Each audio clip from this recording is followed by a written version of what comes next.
আবার বিকেলে বের হইলাম একটা আমের বাগানে আম দেখার জন্য কি অবস্থা। কিছু কিছু আম বৃষ্টি না হওয়ার কারণে নষ্ট হয়ে যাচ্ছে। এই হচ্ছে আমের পরিস্থিতি। আসছে মাশাল্লাহ, ভালো আম আসছে, প্রত্যেকটা গাছে আম আসছে ভালো ইনশাল্লাহ।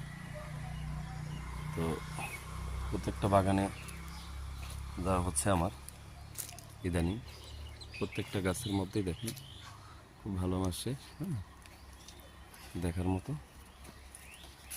তো এবার আমের দামটা বেশি যাবে, কারণ হচ্ছে আম খুবই কম আসছে।